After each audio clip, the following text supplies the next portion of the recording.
Olá pessoal, seja muito bem-vindo ao canal Eu Sou Consciente. Vamos continuar com a leitura do livro Super Cérebro, tá? A minha ideia depois é juntar os áudios e tentar fazer em 2 ou 3 partes no máximo, não ficar tão quebradinho assim, mas por enquanto é o modo como eu posso trazer para vocês a leitura, tá? Continuando então de onde nós paramos, tá? Já foi colocado a primeira e a segunda parte, e essa é a terceira parte. Usuário. Não existe um manual de instrução, mas ele precisa de nutrientes. Aqui tá falando do cérebro, tá? A gente tá nos reconhecendo, vamos dizer assim, como usuário do cérebro, tá? Não existe um manual de instruções, mas ele precisa de nutrientes, reparos e cuidados adequados o tempo todo. Certos nutrientes são físicos. Hoje, a mania de consumir alimentos bons para o cérebro fez as pessoas correrem atrás de vitaminas e enzimas, mas a nutrição mais adequada para esse órgão é tanto mental quanto física. Álcool e tabaco são tóxicos e expor o cérebro a eles é abusar da sua capacidade. Raiva, medo, estresse e depressão também representam um uso inadequado.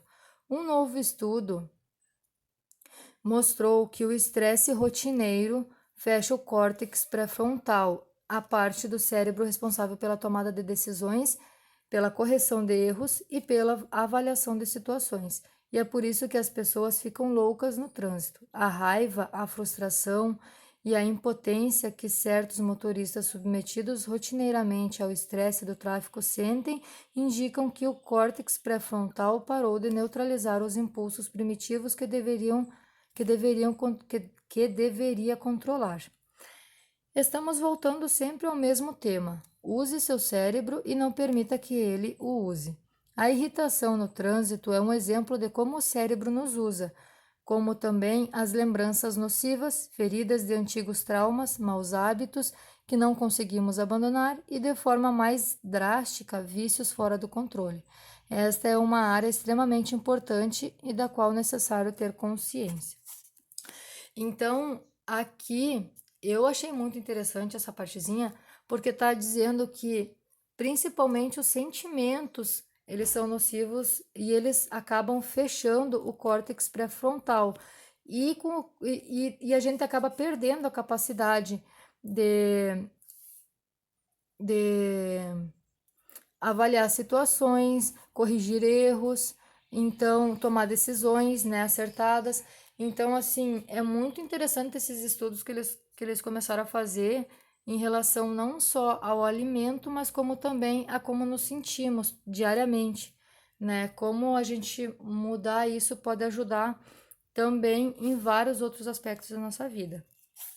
Vamos continuar. Com qual dos dois cérebros você se identifica? Mais um exercício aqui para nós. Cérebro básico.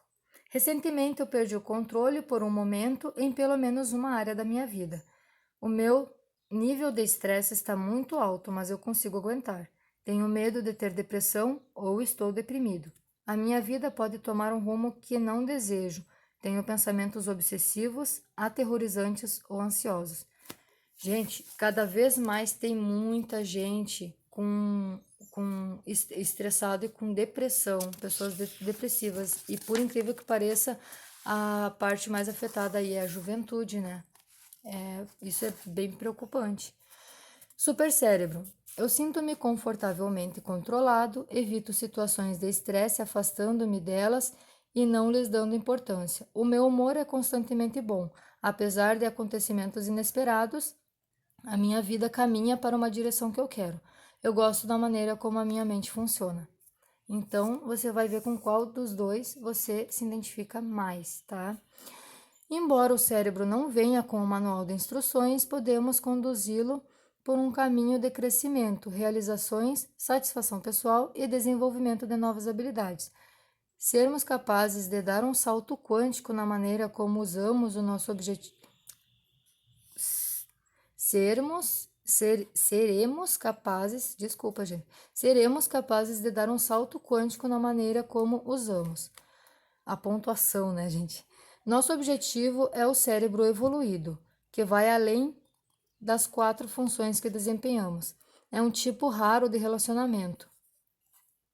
no qual atua-se como observador, testemunha silenciosa de tudo o que o cérebro faz.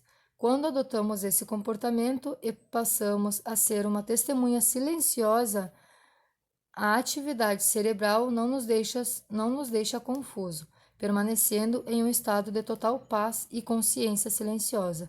Encontramos a verdade sobre as eternas perguntas em relação a Deus, a alma e a vida após a morte. Quando a mente quer transcender, o cérebro está pronto para segui-la. Acredito eu que aqui ele esteja mencionando do fato da gente estar mais consciente no dia a dia, a gente escolher o que pensa, a gente escolher qual é a atitude que a gente vai tomar, a gente agir com consciência no dia a dia, né? Não é porque aconteceu algum fato negativo que eu só vou olhar tudo pelo lado negativo, porque até mesmo as coisas ruins que acontecem, elas têm um lado positivo na vida da gente. Basta procurar que sempre tem um lado positivo, tudo. Então, aqui eu acho que ele quer falar mais disso, da gente ter consciência do que está acontecendo e não deixar tudo no automático, né? A gente reagir. Então, a gente, em vez de reagir às coisas que acontecem, a gente ter discernimento, né? Vamos continuar aqui embaixo. Um novo relacionamento. Quando Albert Einstein morreu aos 76 anos, em 1955, houve uma enorme curiosidade sobre o cérebro mais famoso do século XX, supondo que alguns aspectos físicos deveria ter criado tal gênio. Foi realizada uma autópsia. Contrariando as expectativas de que grandes ideias requereriam um grande cérebro, o cérebro de Einstein, na verdade, pesava 10% a menos do que a média. A medicina estava apenas no início da exploração genética, e teorias avançadas sobre como conexões sinápticas se formam seriam formuladas décadas depois. Tanto as pesquisas genéticas quanto as teorias sobre o funcionamento do cérebro representam drásticos avanços no conhecimento. Não podemos ver os genes em funcionamento, mas podemos observar os neurônios criando novos axônios de dendritos até os últimos anos de vida, o que nos dá enorme esperança na prevenção de senilidade, por exemplo, e na prevenção indefinida de nossa capacidade mental. A capacidade do cérebro de fazer novas conexões é tão incrível que um feto prestes a nascer forma 250 mil novas células cerebrais por minuto, gerando milhões de novas conexões sinápticas a cada 60 segundos. No entanto, ainda somos tão ingênuos quanto os jornalistas que aguardavam ansiosamente para dizer ao mundo que Einstein possuía um cérebro fantástico, ainda enfatizando o físico. Não se dá a devida importância à maneira como uma pessoa se relaciona com o cérebro. Sentimos que, sem desenvolver um novo relacionamento, o cérebro não pode ser solicitado a fazer coisas novas e inesperadas. Vamos pensar em crianças desestimuladas na escola. Esse tipo de aluno existia em todas as classes que frequentamos e geralmente se sentava lá nas últimas fileiras. O seu comportamento obedece a um triste padrão. Primeiro, a criança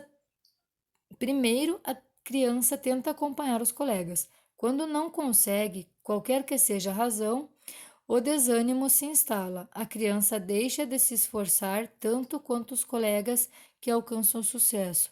A próxima fase é tumultuar a aula com brincadeiras para chamar atenção. Toda a criança precisa de atenção, mesmo que negativa. Esse tumulto pode ser agressivo, mas depois a criança percebe que nada de bom está acontecendo e que o seu comportamento gera desaprovação e castigo. Então ela entra na fase final, que é a do silêncio triste. Não faz mais nenhum esforço para acompanhar a classe, os colegas a classificam como lenta ou burra, uma excluída. A escola se transforma numa prisão em vez de ser um lugar de enriquecimento. Isso é preocupante, né? Porque acontece muito. Pessoal, eu não sei se não vai parar o vídeo, porque tá em 9h51, eu acho que para em 10 minutos e pouquinho. Então, se parar, nós vamos continuar, tá? Vamos retomar no próximo.